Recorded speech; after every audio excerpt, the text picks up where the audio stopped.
Dear students, ഞാൻ നിങ്ങൾക്ക് 9th mathematics ആണ് നിങ്ങൾക്ക് ചാപ്റ്റർ എടുക്കാൻ പോകുന്നത്. ഇവിടെ 9th മാത്തമാറ്റിക്സ് ഏരിയ എന്ന ഫസ്റ്റ് ചാപ്റ്റർ ഏരിയ ആണ് ഞാൻ നിങ്ങൾക്ക് ഇവിടെ ക്ലാസ് എടുക്കാൻ പോകുന്നത്. നിങ്ങൾക്കറിയാം എന്ത് റെക്റ്റാങ്കിൾ എന്ന് പറഞ്ഞാൽ നിങ്ങൾക്കറിയാലോ. ഇപ്പൊ എന്താ, ഇത് റെക്റ്റാങ്കിൾ ഷേപ്പാണ് അല്ലേ. ഇത് എന്ത് ഷേപ്പാണ്? റെക്റ്റാങ്കിൾ ഷേപ്പ് അല്ലേ. ഈ റെക്റ്റാങ്കിൾ ഷേപ്പിൽ നമുക്ക് എന്താണ് ഏരിയ ആണ്. ഏരിയ എന്താന്ന് നമുക്കറിയാം. എന്ത് ഏരിയ എന്ന് പറയുന്നത് എന്താണ്? ഈ പരന്ന ഈ അളവിനെയാണ് എന്ത് ഏരിയ എന്ന് പറയുന്നത് അല്ലേ. ഈ ഏരിയ എങ്ങനെ നമുക്ക് കണ്ടുപിടിക്കുക? ഈ പരന്ന ഈ അളവ് നമുക്ക് എങ്ങനെയാണ് കണ്ടുപിടിക്കുക? നമുക്ക് അതിന്റെ ലെങ്ത് അറിയാണെങ്കിലും ബ്രെഡ്ത്ത് അറിയാണെങ്കിൽ നമുക്ക് എന്ത് കണ്ടുപിടിക്കാം? ഇതിന്റെ ഈ പരന്ന അളവ് കണ്ടുപിടിക്കാം അല്ലെ. അപ്പൊ ഏരിയ ഓഫ് റെക്റ്റാങ്കിൾ എന്താണ്? ഇക്വേഷൻസ് ലെങ്ത് ഇൻറ്റു ബ്രെഡ്ത്ത് അല്ലെ. Area of rectangle is equal to length into breadth. അത് നിങ്ങളൊരു ബോക്സ് എഴുതി വെച്ചോളൂ. Area of rectangle equal length into breadth. Okay, ഇനി ഞാൻ നിങ്ങൾക്ക് ഒരു അളവ് തരികയാണ്. അപ്പൊ അതിന്റെ ഏരിയ നിങ്ങൾ കണ്ടുപിടിക്കണം. അപ്പം ഈ ലെങ്ത് 4 സെന്റിമീറ്ററും ബ്രെഡ്ത്ത് 3 സെന്റിമീറ്റർ. അപ്പം ലെങ്ത് 4ഉം ബ്രെഡ്ത്ത് 3ഉം ആണെങ്കിൽ അതിന്റെ area of rectangle length into breadth 4 into 3. 4 into 3 എത്രയാ? 12 സെന്റിമീറ്റർ സ്ക്വയർ ആയിരിക്കും അല്ലേ ഇതിന്റെ ഏരിയ ഓഫ് ലെങ്ത് എന്ന് പറയുന്നത്. അപ്പൊ നമ്മൾ സെന്റിമീറ്റർ സ്ക്വയർ എന്നുള്ളത് എന്താണ്? ഏരിയന്റെ യൂണിറ്റ് എന്തായിരിക്കും? എപ്പോഴും സ്ക്വയർ ആയിരിക്കും. മീറ്റർ ആണെങ്കിൽ മീറ്റർ സ്ക്വയർ, സെന്റിമീറ്റർ ആണ് ലെങ്ത്തും ബ്രെഡ്ത്തും തരുന്നതെങ്കിൽ അതിന്റെ യൂണിറ്റ് എന്തായിരിക്കും? ഏരിയന്റെ യൂണിറ്റ് സ്ക്വയർ ആയിരിക്കും, സെന്റിമീറ്റർ സ്ക്വയർ ആയിരിക്കും. അപ്പൊ നമുക്ക് 12 സെന്റിമീറ്റർ സ്ക്വയർ. ഇനി വേറൊരു എക്സാമ്പിൾ നോക്കാം. ലെങ്ത് 7 സെന്റിമീറ്ററും ബ്രെഡ്ത്ത് 3 സെന്റിമീറ്ററും ആണെങ്കിൽ ഏരിയ ഓഫ് റെക്റ്റാങ്കിൾ എന്തായിരിക്കും? ലെങ്ത് ഇൻറ്റു ബ്രെഡ്ത്ത് 7 ഇൻറ്റു 3 അല്ലെ. 7 ഇൻറ്റു 3 എത്രയാ? 21 സെന്റിമീറ്റർ സ്ക്വയർ അല്ലെ. ഇനി നമുക്ക് 4ഉം 3ഉം നോക്കാം. 4ഉം 3ഉം നമ്മൾ പറഞ്ഞു അല്ലെ. അങ്ങനെ ആവുമ്പോ 12 സെന്റിമീറ്റർ സ്ക്വയർ ആണെന്ന് പറഞ്ഞു. 4ഉം 3 ആവുമ്പോ 12 സെന്റിമീറ്റർ സ്ക്വയർ. അങ്ങനെ ആവുമ്പോ 12 centimetre square area 12 centimetre square വരുന്ന എത്ര റെക്റ്റാങ്കിൾ നമുക്ക് ഉണ്ടാക്കാം? അതായത് ലെങ്ത് ഇൻറ്റു ബ്രെഡ്ത്ത് ആണ് ഏരിയ എന്ന് പറഞ്ഞു അല്ലെ. അങ്ങനെയാകുമ്പോൾ 2 നമ്പർ ഇൻറ്റു ചെയ്താൽ 12 വരുന്ന എത്ര റെക്റ്റാങ്കിൾ നമുക്ക് ഉണ്ടാക്കാം? അങ്ങനെ നോക്കിയാൽ മതി. അപ്പൊ ഏതൊക്കെ ഉണ്ടാക്കാം? 2 നമ്പർ ഇൻറ്റു ചെയ്താൽ 12 വരുന്ന ഏതാന്ന് നോക്കുക. അങ്ങനെ ആകുമ്പോൾ 12 വരുന്ന 2 നമ്പർ ഏതൊക്കെയാ? 1 ഇൻറ്റു 12 എത്രയാണ്? 12 സെന്റിമീറ്റർ സ്ക്വയർ അല്ലെ. അപ്പൊ ഒന്ന് അങ്ങനെ എടുക്കുക, 1 ഇൻറ്റു 12. അടുത്തതോ 2 ഇൻറ്റു 6 അല്ലെ. 2 ഇൻറ്റു 6 എത്രയാ? 12. പിന്നെ 3 ഇൻറ്റു 4 അല്ലെ. അപ്പൊ 3 ഇൻറ്റു 4 12 അല്ലെ. അതിലൊന്ന് ലെങ്ത്തും ഒന്ന് ബ്രെഡ്ത്തും ആക്കി എടുത്താൽ മതി അല്ലെ. അപ്പൊ നമുക്ക് 3 റെക്റ്റാങ്കിൾ ഈ 12 സെന്റിമീറ്റർ സ്ക്വയർ ഏരിയ വരുന്ന നമുക്ക് റെക്റ്റാങ്കിൾ ഉണ്ടാക്കാൻ കഴിയും അല്ലെ. അങ്ങനെ ആവുമ്പോ ഇനി ഞാൻ ചോദിക്കട്ടെ, 8 സെന്റിമീറ്ററും ലെങ്ത്തും ഏരിയ 12 സെന്റിമീറ്റർ സ്ക്വയറും ആവുകയാണെങ്കിൽ അതിന്റെ ബ്രെഡ്ത്ത് എന്തായിരിക്കും? പറയാൻ പറ്റുമോ? അപ്പൊ നമുക്ക് എന്ത് ചെയ്യാം? ബ്രെഡ്ത്ത് അവിടെ ലെങ്ത് തന്നിട്ടുണ്ട്, ഏരിയയും തന്നിട്ടുണ്ട്. അവിടെ ബ്രെഡ്ത്ത് കണ്ടുപിടിച്ചാൽ പോരെ. അങ്ങനെ ആകുമ്പോൾ ഏരിയനെ എന്താക്കുക? ലെങ്ത്തിനെ കൊണ്ട് ഡിവൈഡ് ചെയ്താൽ മതി അല്ലെ. അപ്പം എന്ത് കിട്ടും നമുക്ക്? Breadth is equal to length into breadth area അല്ലെ. അങ്ങനെ ആകുമ്പോൾ ബ്രെഡ്ത്ത് ഈസ് ഈക്വൽ ടു എന്താക്കാൻ പറ്റും? Area divided by length. Area ഇവിടെ 12 സെന്റിമീറ്റർ സ്ക്വയർ പറഞ്ഞിട്ടുണ്ട്. ലെങ്ത് എത്രയാ? 8. അപ്പൊ 12 ഡിവൈഡഡ് ബൈ 8 എന്തായിരിക്കും? 1.5 സെന്റിമീറ്റർ ആയിരിക്കും അല്ലെ. അപ്പൊ ബ്രെഡ്ത്ത് എത്രയായിരിക്കും? 1.5 സെന്റിമീറ്റർ. അപ്പൊ നമുക്ക് അങ്ങനെ കാണാം അല്ലെ. അങ്ങനെ അതല്ല ടെക്സ്റ്റിൽ ഉള്ളത് നോക്കൂ. ടെക്സ്റ്റിൽ എങ്ങനെയാണ് വന്നിരിക്കുന്നത്? ഇതാ ഇവിടെ 12 സ്ക്വയർ സെന്റിമീറ്റർ വരുന്ന ഏരിയ ആണെങ്കിൽ അതിന്റെ എങ്ങനെയൊക്കെ എത്രണ്ണം വരയ്ക്കാന്നാണ് ചോദിച്ചിരിക്കുന്നത് അല്ലെ. അപ്പൊ ഇതാ 3 ഇൻറ്റു 4ഉം 2 ഇൻറ്റു 6ഉം 1 ഇൻറ്റു 12ഉം അല്ലെ. അതിലെവിടെ വരച്ചിരിക്കുന്നത്? 3 എണ്ണം വരയ്ക്കുക അല്ലെ. അതുപോലെ അടുത്ത ക്വസ്റ്റ്യൻ എന്തായിരുന്നു?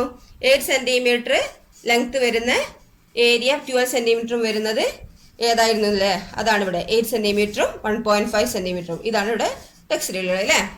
ഓക്കെ, ഇനി അടുത്തത് നമുക്ക് നിങ്ങൾക്കറിയാം, നിങ്ങൾ ട്രയാങ്കിൾ എന്താണെന്ന് പഠിച്ചിട്ടില്ലേ? ട്രയാങ്കിൾ ഏരിയ ഓഫ് ട്രയാങ്കിൾ നമ്മൾ പഠിച്ചിട്ടുണ്ട് അല്ലേ. അപ്പൊ ഏരിയ ഓഫ് ട്രയാങ്കിൾ എന്തായിരിക്കും? ഇക്വേഷൻസ് ഓർമ്മ ഉണ്ടാക്കിയെങ്കിലോ area of triangle half BH അല്ലെ. അതായത് 1/2 ഇൻറ്റു ബേസ് ഇൻറ്റു ഹൈറ്റ് അല്ലെ. ഹാഫ് BH ആണ് എന്ത്? ഏരിയ ഓഫ് ട്രയാങ്കിൾ അല്ലേ? അങ്ങനെ ആവുമ്പോൾ ഏരിയ ഓഫ് ട്രയാങ്കിളില് നമുക്ക് ഏരിയ തന്നിട്ടുണ്ട് അവിടെ. അപ്പം area of triangle half B H ആണെന്ന് പറഞ്ഞത് അല്ലേ? അങ്ങനെ ആകുമ്പോൾ ബേസ് 4 സെന്റിമീറ്ററും ഹൈറ്റ് 6 സെന്റിമീറ്ററും ആണെങ്കിൽ ഏരിയ ഓഫ് ട്രയാങ്കിൾ എന്തായിരിക്കും? ഏരിയ ഓഫ് ട്രയാങ്കിൾ നമ്മൾ ഇക്വേഷൻ അറിയുന്നത് ഹാഫ് ബി എച്ച് അല്ലേ? അപ്പോൾ area of triangle equal to base എത്ര പറഞ്ഞത് 4ഉം ഹൈറ്റ് 6 അല്ലേ? അങ്ങനെ ആകുമ്പോൾ area of triangle equal to half into 4 into 6 is equal to 24/2 is equal to 12 centimetre square അല്ലേ? ഓക്കെ, ഈ 12 സെന്റിമീറ്റർ സ്ക്വയറിൽ തന്നെ നമുക്ക് എന്താക്കാം? അപ്പൊ ബേസ് നമ്മൾ 4 എടുത്തത്, ഹൈറ്റ് 6 ആണ് എടുത്തത്. നമുക്ക് തിരിച്ചു എടുത്തൂടെ? ബേസിന്റെ സ്ഥാനത്ത് ഹൈറ്റും ഹൈറ്റിന്റെ സ്ഥാനത്ത് ബേസിന്റെ അളവ് എടുത്ത് അങ്ങനെയും ചെയ്യാം അല്ലെ? അങ്ങനെ ആകുമ്പോൾ ബേസ് 6 സെന്റിമീറ്ററും ഹൈറ്റ് 4 സെന്റിമീറ്ററും ആയിട്ട് നമുക്ക് എന്താക്കാം? അങ്ങനെ ആക്കി എടുത്താലും ഏരിയ 12 സെന്റിമീറ്റർ സ്ക്വയർ ആയിരിക്കും അല്ലെ? ഇനി നമുക്ക് അതല്ലേ ടെക്സ്റ്റിലുള്ളത് നോക്കിയേ. ബേസ് 4 സെന്റിമീറ്ററും ഹൈറ്റ് 6 സെന്റിമീറ്ററും അതിന്റെ ഏരിയ എന്താണ്? 12 സെന്റിമീറ്റർ സ്ക്വയർ അല്ലെ? അതുപോലെ ബേസ് ഇവിടെ 6 സെന്റിമീറ്ററും ഹൈറ്റ് 4 സെന്റിമീറ്ററും അല്ലെ? അങ്ങനെ ആകുമ്പോൾ ഇതിന്റെ ഏരിയ എന്താണ്? 12 സെന്റിമീറ്റർ സ്ക്വയർ ആണ് അല്ലെ? ഇത് രണ്ട് ട്രയാങ്കിളിന്റെയും ഏരിയ എന്തായിരിക്കും? 12 സെന്റിമീറ്റർ സ്ക്വയർ ആയിരിക്കും അല്ലെ? ഇനി നമുക്ക് ബേസ് 8 സെന്റിമീറ്റർ വരുന്ന ഏരിയ 12 സെന്റിമീറ്ററുമായി വരുന്നതിന് നമുക്ക് ഹൈറ്റ് എന്ന് കണ്ടുപിടിച്ചൂടെ? എങ്ങനെയായിരിക്കും? നമുക്ക് area of triangle half B H ആണെന്ന് അറിയാം അല്ലെ? അപ്പൊ ഏരിയ എന്താ പറഞ്ഞത്? 12ഉം പിന്നെ ബേസ് അല്ലെ? ബേസ് എന്തായിരിക്കും? ഒരു സൈഡ് 8 സെന്റിമീറ്റർ എന്ന് പറഞ്ഞു അല്ലെ? അങ്ങനെയാണെങ്കിൽ എത്ര ട്രയാങ്കിൾ വരയ്ക്കാന്നാ ചോദിക്കുന്നത്. അപ്പൊ മറ്റേ ലെങ്ത് കണ്ടുപിടിച്ചാൽ പോരെ? നമുക്ക് ഹൈറ്റ് എന്ന് പറഞ്ഞ ഈ ലെങ്ത് കണ്ടുപിടിച്ചാൽ പോരെ? എങ്ങനെ കണ്ടുപിടിക്കാം? ഏരിയ ഡിവൈഡഡ് ബൈ ഇപ്പൊ തന്നിരിക്കുന്ന 8 അല്ലെ? അപ്പൊ 12 ഡിവൈഡഡ് ബൈ 8 എത്രയാണ്? 12 divided by 8 equal to half H എന്ന് പറയാം അല്ലെ? അപ്പൊ ഹാഫ് എച്ച് എന്നല്ല പറഞ്ഞ്, അല്ലെങ്കിൽ നിങ്ങൾക്ക് കൺഫ്യൂഷൻ ആവുകയാണെങ്കിൽ അങ്ങനെ ഇങ്ങനെ ചെയ്യാം. നമുക്ക് എന്ത്? Area of triangle equal to half B H. Area of triangle എത്രയാണെന്ന് നിങ്ങൾക്ക് അറിയാം? 12 ഈക്വൽ ടു ഹാഫ് ഇൻറ്റു ബേസിന്റെ ഹൈറ്റ് അല്ലേ? അപ്പൊ ബേസ് എത്രയാണ്? 8ന്റെ എച്ച് അല്ലെ? അപ്പൊ ഹാഫ് 8 എന്ന് പറയുമ്പോ 4 ആണ് അല്ലെ? അപ്പൊ 4h is equal to 12 അല്ലെ? അങ്ങനെ എടുക്കാം.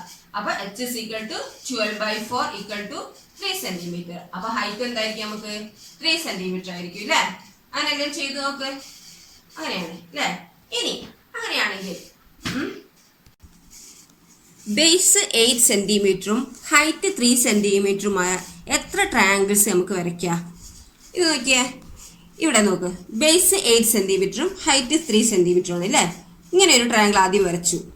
ഇനി അടുത്തത് നോക്കി, ഈ ട്രയാങ്കിൾ ടെക്സ്റ്റിലുള്ളതാണ് അല്ലേ? 8 സെന്റിമീറ്റർ ബേസ് ആയതും 3 സെന്റിമീറ്റർ ഹൈറ്റ് ആയതുള്ള ഈ ട്രയാങ്കിളും വരയ്ക്കാം നമുക്ക്. ഇനി ഈ ട്രയാങ്കിൾ നോക്കൂ. ബേസ് 8 സെന്റിമീറ്ററും ഹൈറ്റ് 3 സെന്റിമീറ്ററും ആണ് അല്ലേ? അപ്പൊ ഇങ്ങനെ 3 ട്രയാങ്കിൾസ് എന്താക്കി നമ്മൾ വരച്ചിട്ടുണ്ട് അല്ലേ?